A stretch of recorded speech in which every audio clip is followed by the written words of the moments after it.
प्रश्नोत्तर सत्संग माध्यम से आज एक प्रश्न आया है।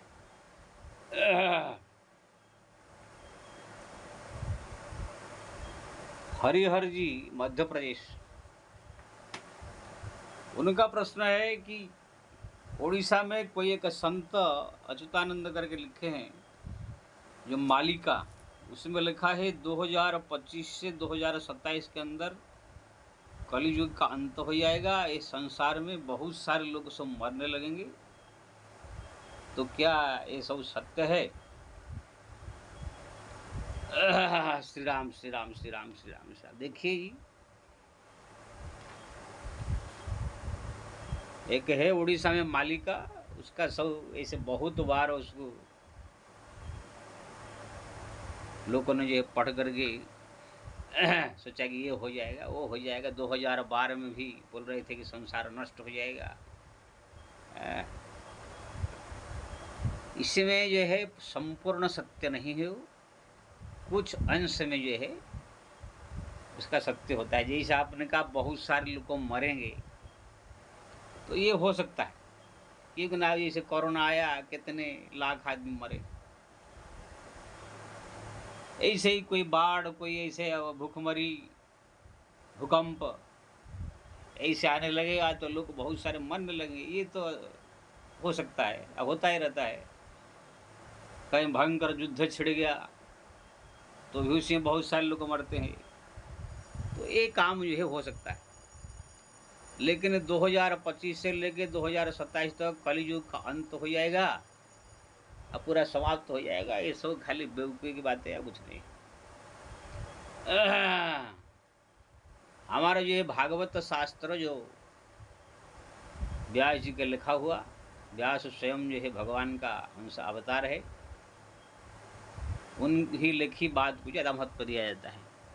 बाकी साधु संतों महात्मा तो अपने अपने अनुमान लगा करके सब ठोकते रहते हैं। मुनि नाम अभिमति भ्रमम, शास्त्र में कहा बड़े बड़े ऋषि मुनि महात्माओं की मति कभी कभी भ्रम हो जाता है, क्या क्या बोल देते हैं, क्या क्या लिख देते हैं। उसको संपूर्ण सत्य मानना ठीक नहीं। तो भागवत हमारा लिखा है जो मनवंतर वर्णन में सत्य, त्रेता, द्वापर, कली, ये 4 युग, एक एक युग का भी वर्ष लिखा गया है। 4,32,000 वर्ष जो है आयुष जो है कलयुग का, उसका डबल, उसको 2 में गुणा कर दीजिए तो द्वापर युग का, उसको 3 में गुणा कर दीजिए तो त्रेता युग का, 4 में गुणा कर दीजिए तो सत्य युग। ये बस इसी प्रकार है, सत्य, त्रेता, द्वापर, कली 4 युग जब बीत जाएंगे, इसको एक चतुर्युग कहा जाता है। एक चतुर्युग में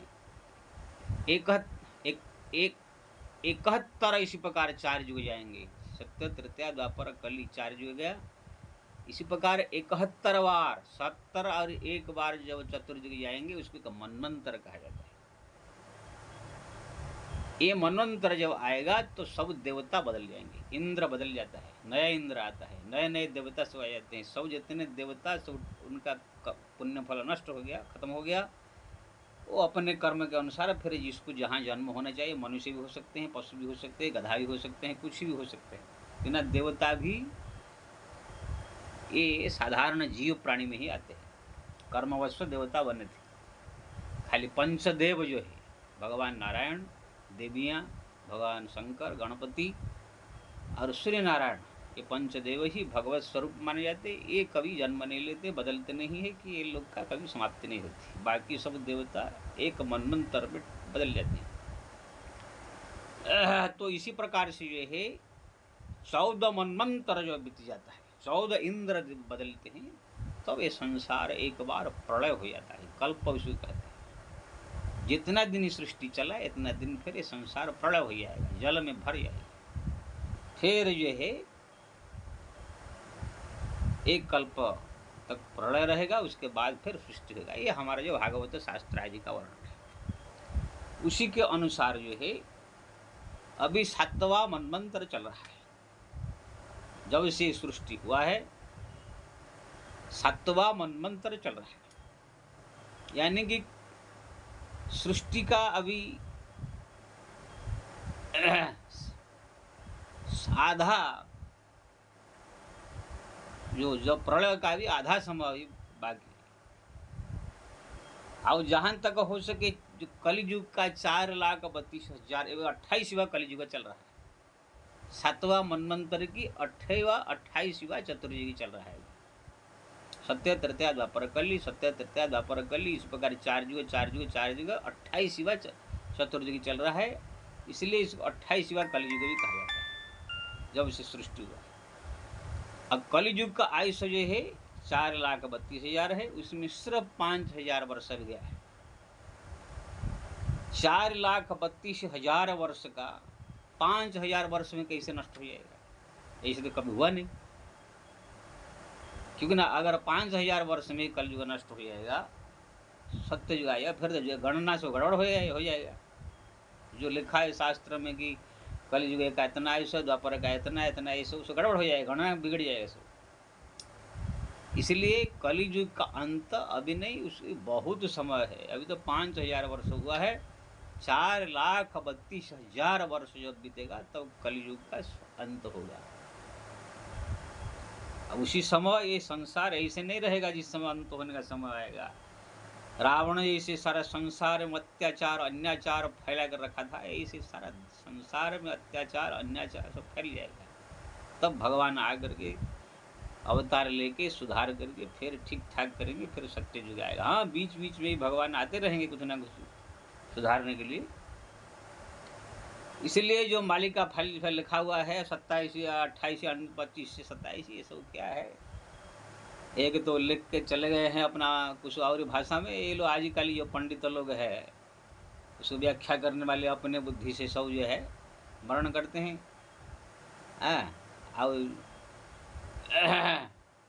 वो सब मालिका लिखने वाले 2025 2027 ये सब कहाँ है? उनको ज्ञान था सब, सबसे बड़ा चीज़ ये सब कहाँ वो लिखते हैं सब?